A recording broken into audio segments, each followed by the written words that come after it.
అమ్మా, అయ్యో బావా, ఇది చాలా టఫ్ జాబు, చేతులు పడిపోతాయి. నువ్వెలా దున్నబోతున్నావో ఏంటో. దున్నబోతున్నావో కాదు, దున్నబోతున్నాం.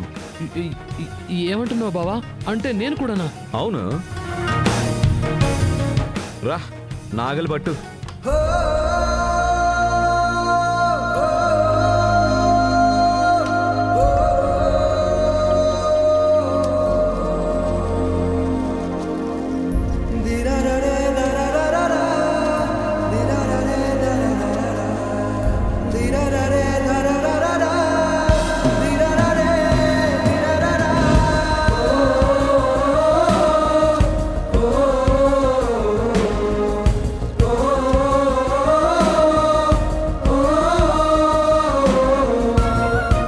రైతు పడే కష్టం నేరుగా చూసిన ఎవ్వరూ ఒక్క గింజ కూడా వేస్ట్ చేయలేరు.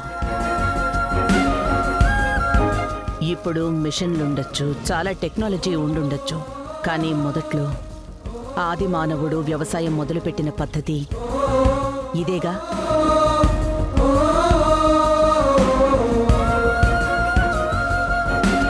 బంగారి, నువ్వు చెప్పినట్టు రవికి ఇదొక మంచి పాఠమవుతుంది.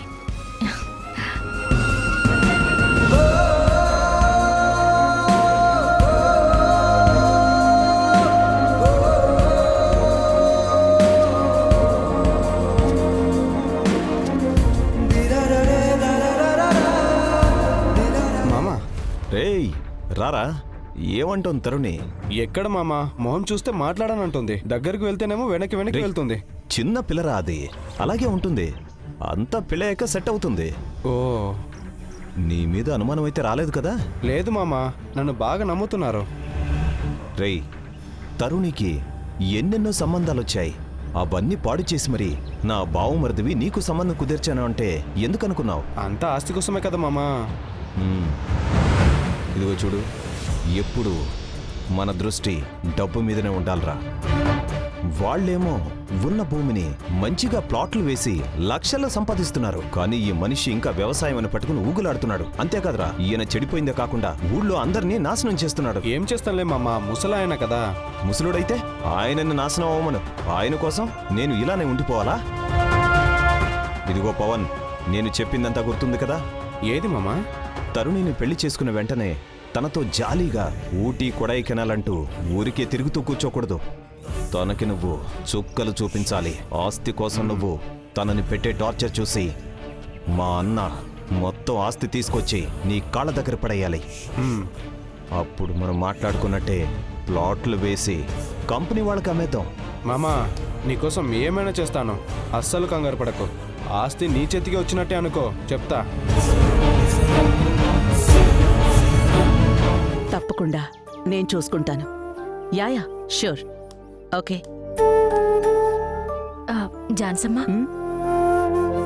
మీతో ఒక విషయం మాట్లాడాలమ్మా. అది ఎలా చెప్పాలో అర్థం కావట్లేదు. నాతో మాట్లాడడానికి ఎందుకు ఇబ్బంది పడుతున్నావు? లేదమ్మా, ఇది మన కుటుంబ విషయం గురించి కాదు, మహాదేవయ్య గారి ఫ్యామిలీకి సంబంధించింది. ఓ, చెప్పు. ఆ అమ్మాయి తరుణి ఉంది కదమ్మా, తను వేరే అబ్బాయిని ప్రేమిస్తుందమ్మా. ఏమంటున్నావు బంగారి? అవునమ్మా.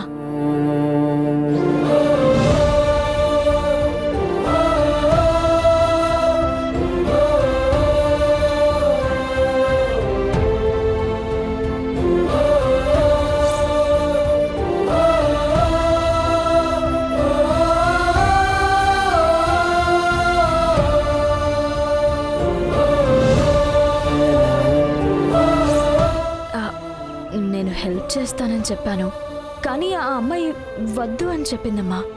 అమ్మా, మీరు మహాదేవయ్య గారితో మాట్లాడగలరా?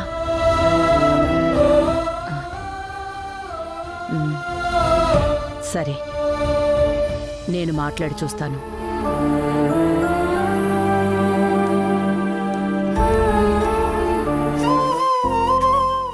అయ్యా, నేను మీతో ఒక విషయం గురించి మాట్లాడాలి. చెప్పండమ్మా. అన్ని విషయాల్లో అమ్మాయి ఇష్టం అనేది చాలా ముఖ్యం. ఏ అన్నా సరే పిల్లలు జాగ్రత్తగా ఉండడమే ముఖ్యం. మీరేం చెప్పాలనుకుంటున్నారో నాకు అర్థమవుతుందమ్మా. నా మనవరాలికి ఈ పెళ్లి సమ్మతమే అని నన్ను అడుగుతున్నారు. నా మనవరాలు నా మాట మీరదమ్మా. నేనేం చేసినా తన మంచికే చేస్తానని తెలుసు. నా ప్రాణమే నా మనవరాలమ్మా. ఏంటి తరుణి, నేను చెప్పింది కరెక్టే కదా? కరెక్టే తాతయ్య. మీరు దాని గురించి ఏం కంగారు పడకండమ్మా. ఆహా నా మనవరాలు అత్తగారింటికి వెళ్ళాక మహారాణిలా ఉంటుంది. ఉమ్, సరేనయ్యా.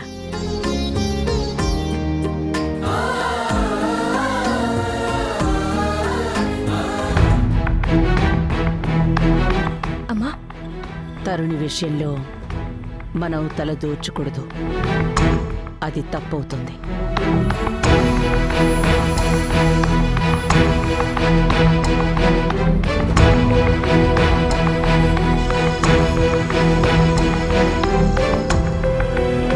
రవి సార్, ఏంటి మీతో కొంచెం ముఖ్యమైన విషయం మాట్లాడాలి.